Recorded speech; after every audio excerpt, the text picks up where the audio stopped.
बात है एक बार फिर से आपका अपने चैनल हिंदी जीके ट्रिक्स पर। तो देखिए फ्रेंड्स, जैसा कि आपको पता है कि अमेरिका में चुनाव होने वाले हैं, तो ऐसे में जो अमेरिका के अंतरिक्ष यात्री हैं कैट रूबिन्स, वो अपना जो वोट है, मतदान है, किस प्रकार से करेंगी। जैसे कि 3 नवंबर को वो तो अंतरिक्ष में होंगी, स्पेस में होंगी। तो मैं आपको बताने वाला हूँ आज के इस वीडियो में कि अंतरिक्ष यात्री अपना मतदान कैसे करते हैं, किस विधि से वो अपना मतदान करते हैं, और सबसे पहले इस विधि का प्रयोग करके किसने मतदान किया था। तो जानने के लिए वीडियो को पूरा देखिए और इस वीडियो को अपने दोस्तों के साथ भी शेयर कीजिए। तो चलिए करते हैं शुरू। वर्ष 1997 में टेक्सास के विधायकों द्वारा एक विधेयक पारित किया गया जिसके द्वारा अंतरिक्ष यात्रियों के लिए तकनीकी मतदान प्रक्रिया की स्थापना की गई। यानी इसका जो स्थापना की गई थी 1997 में की गई थी टेक्सास के विधायकों के द्वारा। इसमें अंतरिक्ष यात्रियों के लिए एक तकनीकी मतदान की जो प्रक्रिया की स्थापना की गई थी, यह प्रक्रिया टेक्सास के सभी निवासियों के लिए है। और इस विधेयक का इस्तेमाल सबसे पहले वर्ष 1997 में नासा के अंतरिक्ष यात्री डेविड वुल्फ ने किया था। यानी ये जो विधेयक पारित किया गया था, तो इसका जो सबसे पहले इस्तेमाल किया गया था, यानी अंतरिक्ष से जो वोट डाला था सबसे पहले, वो किसने डाला था?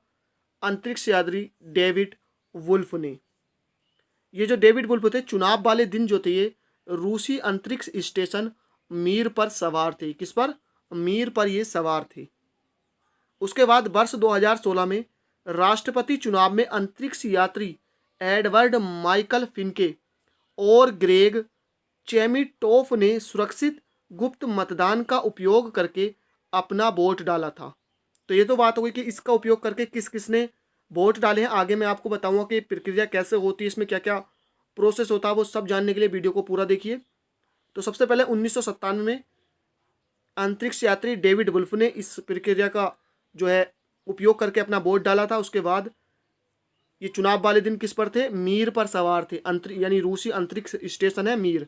उसके बाद 2016 में राष्ट्रपति चुनाव में अंतरिक्ष यात्री एडवर्ड माइकल फिनके और ग्रेग चेमिटोफ ने सुरक्षित यानी इस प्रोसेस का प्रयोग करके अपना वोट किया था। ये क्या थे? चुनाव वाले दिन ISS पर सवार थे। अब मैं आपको बताऊंगा कि ये प्रोसेस क्या है और ये कैसे काम करता है। तो एक व्यक्ति यानी कोई भी व्यक्ति जो मतदान की अवधि के दौरान, यानी जिस टाइम पीरियड में इलेक्शन चल रहे हैं उस टाइम, या फिर चुनाव वाले दिन अंतरिक्ष उड़ान पर है, तो इस पद्धति से मतदान कर सकता है। तो कौन कर सकता है? जो मतदान की अवधि के दौरान या चुनाव वाले दिन ही अंतरिक्ष उड़ान पर है। लेकिन उसे क्या होता है? फेडरल पोस्ट कार्ड एप्लीकेशन यानी FPCA के द्वारा आवेदन करना होता है। नेशनल एंड स्पेस एडमिनिस्ट्रेशन यानी नासा क्या होता है? राज्य सचिव को लिखित रूप में अंतरिक्ष उड़ान पर गए व्यक्तियों के लिए एक गुप्त मतदान को प्रसारित और प्राप्त करने की विधि का निर्वाचन अवधि के दौरान प्रस्तुत करता है। यानी क्या होता है? इन्हें जो है फेडरल पोस्ट कार्ड एप्लीकेशन के द्वारा क्या है, इनको आवेदन करना होता है। उसके बाद जो अमेरिका की स्पेस एजेंसी है नासा, ये राज्य सचिव को लिखित रूप में क्या करती है?